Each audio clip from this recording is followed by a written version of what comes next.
Welcome to another level 1 tables, equations and graphs video. We're still talking exponential graphs this time, and we're going to carry on talking in the form of y equal to a to the power of x plus or minus b plus or minus c.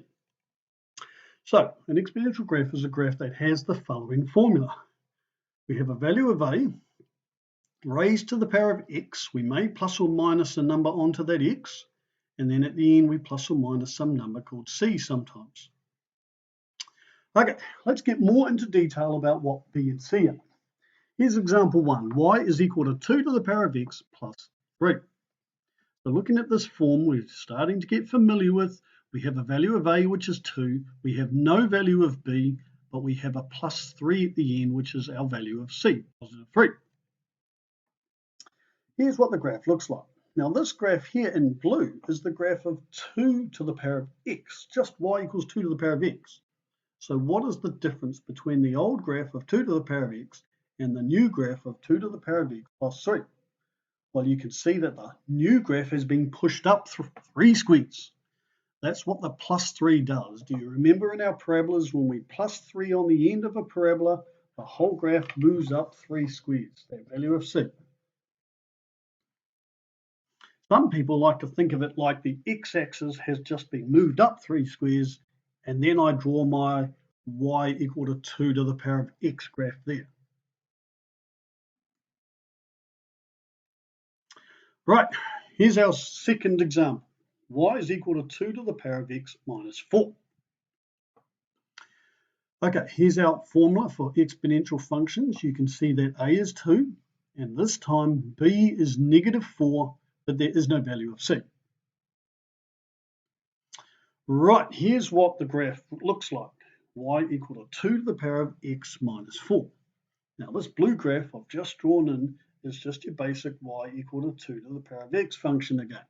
So think of it like the old graph, 2 to the power of x, and the new graph, 2 to the power of x minus 4. What's changed between the old graph and the new graph? Well, to get from the old graph to the new graph, I have to move 4 squares to my right.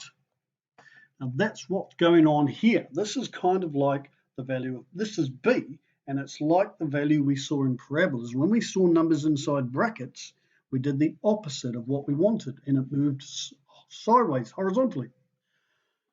So this graph has moved 4 squares to the right, the new graph. Now I want you to think of it like this was in brackets. We should be writing it in brackets. In fact, if you write it in brackets, you won't be penalized. But a lot of people get lazy and don't put it in brackets.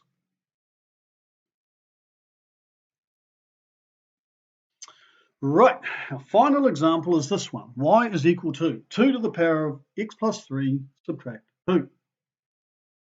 What on earth is going on with this tricky beast? Once again, the values of a is 2.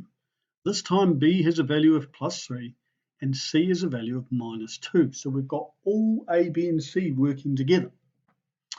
Now, what does the graph look like? Boom, there she is, he is. Now, what's happened? I'm going to once again draw in the graph of y equal to 2 to the power of x, and I'm going to call this blue graph the old graph. And how do I get from the old graph to the new graph, which is 2 to the power of x plus 3 minus 2?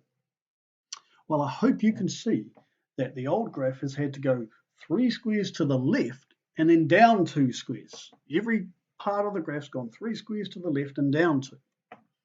See this plus 3? Remember, we just spoke about it. It's a horizontal shift. I want you to think of it like in brackets. And if it's in brackets, we do the opposite. Because it's x plus, I know you're thinking it's not in brackets. You've got to pretend that bit is. So in brackets, it's plus 3, so we've got to move to the negative 3. That's why we go 3 squares to the left. And then see the minus 2, the whole graph drops down 2 squares. Right, wow, there's a bit of work to get your head around, so let's see if we can get away and practice it. Thanks heaps for watching.